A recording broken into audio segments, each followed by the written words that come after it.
વડોદરા શહેરમાં ઉત્તરાયણ પર્વની ધામધૂમથી ઉજવણી અને વહેલી સવારથી લોકો અગાસી પર જોવા મળ્યા હતા અને ઉત્તરાયણની ઉજવણી માટે એનઆરઆઈ લોકો વતનમાં પહોંચ્યા છે. વડોદરામાં પણ લોકોએ ધામધૂમથી ઉત્તરાયણ પર્વની ઉજવણી કરી. વહેલી સવારથી જ લોકો ધાબા પર અગાસી પર પતંગ ચડાવતા જોવા મળ્યા હતા. ઉજવણી માટે એનઆરઆઈ લોકો વતન પરત ફર્યા છે અને ઉત્તરાયણની મજા માણી રહ્યા છે. વડોદરા શહેરમાં સવારથી જ ઉત્તરાયણનો પર્વ છે લોકો ધામધૂમથી મનાવી રહ્યા છે.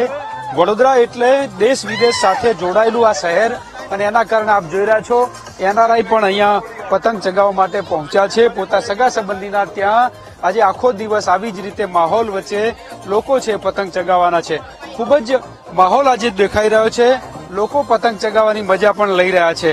શું કહો છો બેન? એક તરફ પતંગ ઉડાડી રહ્યા છો, દોરા પણ ગુંચાઈ રહ્યા છે. ગુંચાઈ રાત પવન નથી એટલે પતંગો કપાઈ રહી થોડી થોડી કરીને. આખા દિવસનું પ્લાનિંગ છે? બસ બહારથી બધા લોકો આવ્યા છે એટલે એ લોકો સાથે એન્જોય કરીશું. એ લોકો બહુ વર્ષ પછી ઉત્તરાયણ કરવા આવ્યા છે અમારા ફ્રેન્ડ્સ. એ લોકો સાથે એન્જોય કરીશું ખાઈ પીને. બહુ વર્ષ પછી બધા ફ્રેન્ડ અહીંયા આવ્યા છે. વાત કરું એમની સાથે. બેન શું કહો છો? બેન શું કહો છો? કેવો માહોલ? બેન શું કહો છો? આજે શું ઉત્તરાયણની ઉજવણી? અમે લોકો આ બધા શિકાગો થી આવ્યા છે પતંગ ચગાવવા. અમને પૂછો કેવી મજા આવે છે? અરે એકદમ જોરદાર, ફુલ્લી એન્જોયિંગ અને waiting for in the evening to enjoy more with the fireworks, garba, dance, everything. Looking forward to more fun. ખૂબ જ સારો માહોલ છે. આપ જોઈ રહ્યા છો લોકો પતંગ ચગાવવા માટે વિદેશથી પણ પોતાના વતન પરત આવ્યા છે અને ઉત્તરાયણનો માહોલ છે જામી રહ્યો છે. લોકો છે પતંગ ચગાવવાની મજા માણી રહ્યા છે.